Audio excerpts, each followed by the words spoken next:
Hi అండి. మనం మన్యం జిల్లా బొబ్బిలి మండలం మల్లంపేట వద్ద ఉన్నటువంటి డైరీకి అయితే ఈరోజు వచ్చాము. అయితే ఇక్కడ ఇది నిర్వహిస్తున్న వాళ్ళు రెడ్డి గారు. ఆయన ఎప్పుడు కూడా ఇక్కడ ఉండరు, చాలా తక్కువ రోజులే ఇక్కడ ఉండడం అనేది జరుగుతుంది. ఇక్కడ ఇద్దరు బీహార్ వాళ్ళు పనిచేస్తున్నారు. నేనైతే మధ్యాహ్నం నుంచి వెళ్ళాను. వెళ్ళిన తర్వాత వాళ్ళు రోజువారీ దినచర్య ఏంటి, ఏ విధంగా చేస్తున్నారని చెప్పి వివరంగా అడిగి తెలుసుకున్నాను. అయితే ఈ ఇద్దరు పని వాళ్ళు కూడా 20 హెచ్ఎఫ్ మరియు జెర్సీ ఆవులు మరియు ఒక 10 దగ్గర పెద్ద ముర్రా హర్యానా గేదె జాతులను చాలా చక్కగా మెయింటెనెన్స్ చేస్తున్నారండి. అసలు వాళ్ళు పని వల్ల కాకుండా ఆ ఫామ్ మాదే అనే ఒక ఉద్దేశంతో చక్కగా చాలా బాగా ఇక్కడ 2 మిల్క్ మిషన్స్ మరియు ఒక 5 HP motor, chaff cutter motor అయితే ఒకటి ఉంది. అయితే ఈ రెండింటితో, ఈ 2 మిల్క్ మిషన్లతోనే ఇక్కడ ఉన్నటువంటి పాలిస్తున్నటువంటి ఆవులు మరియు గేదెలకి పాలు మొత్తం తీసిస్తున్నారు. అయితే కొన్ని డైరీకి, కొన్ని ఆ ఊర్లో లోకల్గా ఇవ్వడం కూడా వీళ్ళే చూసుకుంటున్నారు. ఇది తర్వాత మార్నింగ్ లేచిన తర్వాత మొత్తం బయట ఒక ఓపెన్ ప్లేస్ ఉంది, అక్కడికి ఆవులు మరియు గేదెలన్నీ కూడా వదిలేయడం చేస్తున్నారు. చేసిన తర్వాత అదంతా కూడా ఒక వర్కౌట్ లాగా అవుతుంది. తిరుక్కొని అక్కడ ఉన్నటువంటి మేతలన్నీ కూడా గడ్డి ఇవన్నీ తినేసి వచ్చేస్తున్నాయి. వచ్చిన తర్వాత శుభ్రంగా క్లీన్ చేసి ఈ మిల్క్ మిషన్స్తో 1 by 1 పాలు తీస్తున్నారు. ఈ తీసిన తర్వాత అక్కడ చాఫ్ కట్టర్తో ముందుగానే కట్ చేసుకున్నటువంటి గడ్డి మొత్తాన్ని ఆ దానా వేసిన తర్వాత పాలు తీసిన తర్వాత కొంత టైం గ్యాప్ ఇచ్చి ఈ చాఫ్ కట్టర్తో కట్ చేసినటువంటి మేత మొత్తం కూడా వీటికి వేస్తున్నారు. ఇదంతా వీళ్ళిద్దరూ చేసుకోవడం అనేది గొప్ప విషయం. అంతేకాకుండా ఇక్కడ ఏంటంటే వాటర్ ఫెసిలిటీ కూడా, అక్కడ మోటార్ ఉన్నటువంటి వాటర్తో మొత్తం క్లీన్ చేయడం కానీ, పశువుల్ని అంటే ఆవుల్ని గేదెల్ని, మామూలుగా అయితే గేదెల్ని ఎక్కువగా కడగడం మనం చూస్తుంటాం. కానీ ఇక్కడ వీళ్ళు ఏంటంటే ఆవుల్ని కూడా చాలా చక్కగా ఉదయము సాయంత్రము 2 సార్లు కూడా అలా క్లీన్ చేస్తున్నారు. ఈ విధంగా క్లీన్ చేయడం వల్ల పొదుగు అనేది శుభ్రంగా క్లీన్ చేయడము, మిగతా అంతా క్లీన్ చేయడం వల్ల డిసీజెస్ అనేవి తక్కువగా వస్తున్నాయి, పొదుగువాపు అనేవి తక్కువగా వస్తున్నాయి. అసలు రావడం కూడా ఈ మధ్యన లేవు. చిన్న చిన్న ట్రీట్మెంట్స్ అయితే మేమే చేసుకుంటున్నామని కూడా వీళ్ళు చాలా చక్కగా వివరించారు. ఇక్కడ ఉన్నటువంటి ఈ ఆవులు కానీ, గేదెలు కానీ, పడ్లు కానీ ఏవైనా మీకు కావాలనుకున్నట్లయితే వీళ్ళు అమ్ముతారు కూడా. ఇవి హెచ్ఎఫ్ ఒక రేటు, తర్వాత జెర్సీ ఒక రేటు ఉంటున్నాయి. దగ్గర ఒకటి 50,000 నుంచి 70,000 వరకు. అంటే తరిపావులు ఒకలాగా, ఈ పాలిస్తున్నవి ఒకలాగా. ఒకవేళ కావాలంటే ఎవరైనా వస్తే మీరు అమ్ముతారని చెప్పి అడగడం జరిగింది. అవి అమ్ముతామని చెప్పారు. అక్కడ గేదెలు ఉన్నటువంటి హర్యానా మరియు ముర్రా జాతి గేదెలు అనేవి ఉన్నాయి. అవైతే 1 lakh అబోవ్ చెప్తున్నారు. ఒకవేళ ఎవరైనా వస్తే చెప్పండి, ఒక 5,000 10,000 అటు ఇట్లో మనం మాట్లాడి వాళ్ళకి ఇద్దామని కూడా చెప్పారు. ఇక్కడ ఉన్నటువంటి ఈ రైతులు ఆ చుట్టుపక్కల ఉన్నటువంటి ఆ మండలంలో కానీ కొంతమంది దూరం నుంచి కూడా వెళ్ళి అక్కడ కొనడం కూడా చేస్తున్నారు. ఇక్కడ ఉన్నటువంటి ఈ వర్కర్స్ ఏంటంటే వాళ్ళు చాలా ఎడ్యుకేటెడ్లా ఉంది.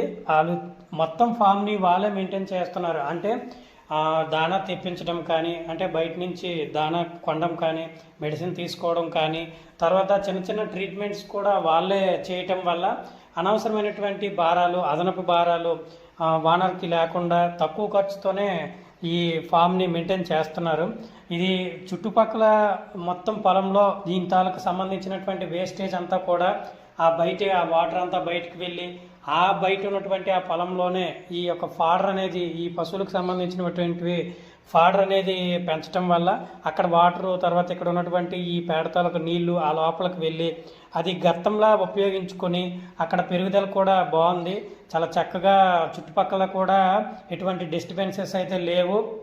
ఆ పక్కనే చిన్న రోడ్డు సదుపాయం కూడా, వచ్చి వెళ్ళేదానికి ట్రాన్స్పోర్ట్ సదుపాయం కూడా ఉంది. వీళ్ళు చాలా క్లీన్గా ఈ ఫామ్ని అయితే మెయింటైన్ చేస్తున్నారు. వాళ్ళు కొన్ని మాటలైతే విషయాలు చెప్పారు మనకి. కొంచెం డిస్టర్బెన్సెస్ ఉన్నా కూడా, వాళ్ళకి తెలుగు రాకపోయినా కూడా ఎంతో కొంత మేరకు మనకి వివరించడం అయితే చేశారు. ఒకసారి వాళ్ళ మాటల్లోనే ఈ ఫామ్ గురించి ఇప్పుడు విందాం.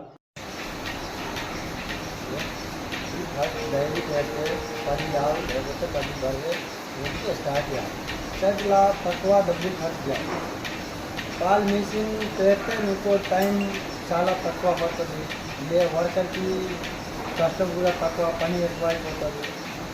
ఆవు అంటే మంచిది హెచ్ఎఫ్ పాలు కావాలంటే బిహార్ తీసుకుంటాడు, బిహార్ నుంచి, హర్యానా నుంచి, గుజరాత్ నుంచి. కావాలంటే క్వాలిటీ ఆవు ఉంటే మీకు పాలు వస్తే లాభం వస్తుంది. అదేనా మా దగ్గర ఒక 14 ఆవు, 6 బర్రె, మొత్తం 20 ఉంది. ఫస్ట్ నుంచి 4 బర్రె నుంచి నా స్టార్టింగ్ ఎప్పుడు సంవత్సరం అయింది. మెల్లమెల్లగా పెరిగి 5 నుంచి మాకు 20 అయింది. అది కొంచెం మెయింటెనెన్స్ బాగా చేయాలి, వర్కర్ కూడా మెయింటెనెన్స్ చూడాలి, ఓనర్ కూడా మంచిగా అనిపిస్తే ఓకే. ఇంకా అంటే నార్మల్గా పూరి గడ్డి అంటే పూటకి ఆవుకి 20 కేజీ, పచ్చి గడ్డి అంటే పూటకి 10 కేజీ, మేము అంటే మేత అంటే ఒక 3 కేజీ కంపల్సరీ. అలాగ ఉంటే మెయింటెనెన్స్ బాగా అవుతుంది, పాలు కూడా బాగా వస్తుంది. పాలుకి ఏ చెప్పి అలాగ మెయింటైన్ చేస్తే అలాగ పాలు వస్తుంది. 3 కేజీ అంటే నిండా పెట్టాలి దాన్ని, అంటే 6 లీటర్ 7 లీటర్ పాలు వస్తుంది. మనకు ఉదయం మొత్తం ఈ అన్నిటి మీద ఎన్ని పాలు ఇస్తున్నాయి? మొత్తం 14 ఆవుల పూటకి 75 వస్తుంది, 75 మార్నింగ్. ఒక 6 బర్రె ఉంది, బర్రెల ఒక 20 లీటర్ మార్నింగ్, 25 లీటర్ సాయంత్రం వస్తుంది. మామూలుగా ఎవరైనా వస్తే రైతులు అమ్ముతారా ఈ ఆవులు? ఇప్పుడు సపోజ్ ఇది ఉందనుకోండి, ఇది ఎంత కాస్ట్ చెప్తారు? ఇది అప్పుడు టర్కీలా ఉంది, టర్కీలా అంటే 75,000 కూడా లేదు దానికి. పూటకి 7 పాలు రెడీగా ఉంది, ఒక మంత్ అయింది దాటిచ్చింది.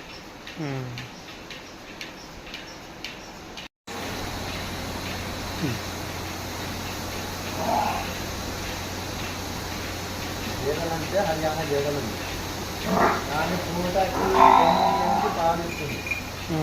దానికి మేకగా 3 కేజీ, దానికి రేట్ అంటే 1,10,000. అది ఎవరికి కావాలి వస్తే అంటే 5,000 6,000 తగ్గిపోతుంది.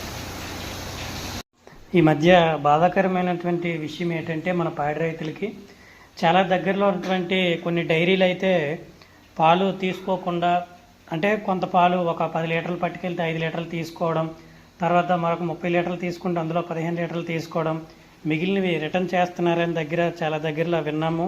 అయితే ఇది చాలా చింతించాల్సినటువంటి విషయము పాడి రైతులకి. ఇప్పుడిప్పుడే డైరీ పైన చాలామంది నిరుద్యోగులు, తర్వాత కొంతమంది తెలిసినటువంటి వారు, తెలియనటువంటి వారు అందరూ ఈ మధ్య కాలంలోనే పాడిని నమ్ముకుంటున్నారు. ఈ విధంగా చేయటం వల్ల పాడిపైన ఉన్నటువంటి ఇంట్రెస్ట్ అనేది చాలా తక్కువ అయిపోతుంది. ఇప్పటికే చాలా దగ్గర పాడి రైతులు డైరీ ఫార్మ్స్ పెట్టి లాస్ అవ్వడం అనేది వర్కర్ విషయంలో అవ్వచ్చు, డిసీజెస్ విషయంలో అవ్వచ్చు, ఏదైనా రకాలుగా చాలా దగ్గరలో లాస్ అవుతున్నారు. మరి ఇలాంటి విషయాల్లో ఈ డైరీలు అనేవి ఇలా చేసినట్లయితే మరింత ఇబ్బందికరమైనటువంటి పరిస్థితి అయితే ఏర్పడుతుంది. ఎనీవే ఏది ఏమైనప్పటికీ పాలు అనేది ఎప్పటికైనా కూడా డిమాండ్ ఉన్నటువంటిదే, డిమాండ్ లేనిది కాదు. కాకపోతే ఏంటంటే ఇవి 1 రోజు 2 రోజులు నిల్వ ఉండేవి కావు, కాబట్టి ఇప్పుడప్పుడు తీసుకుంటే బాగుంటుంది. సో రైతులైతే ఈ విషయంలో చాలా బాధపడ్డారు, చాలా దగ్గరలో మేము విన్నాము. ఇది కాకుండా ఇలా కాకుండా ప్రభుత్వాలు కూడా ఈ విషయం పైన కొంచెం దృష్టి పెట్టాలని చెప్పేసి పాడి రైతుల ఆవేదన చెందుతున్నారు. Okay, thank you. ఇలాంటి మరెన్నో వీడియోస్ కోసం మన పశు సంపద సంరక్షణ యూట్యూబ్ ఛానల్ని సబ్స్క్రైబ్ చేసుకోండి. ఈ వీడియో కనుక మీకు నచ్చినట్లయితే లైక్ చేయండి, షేర్ చేయండి, మన ఛానల్ని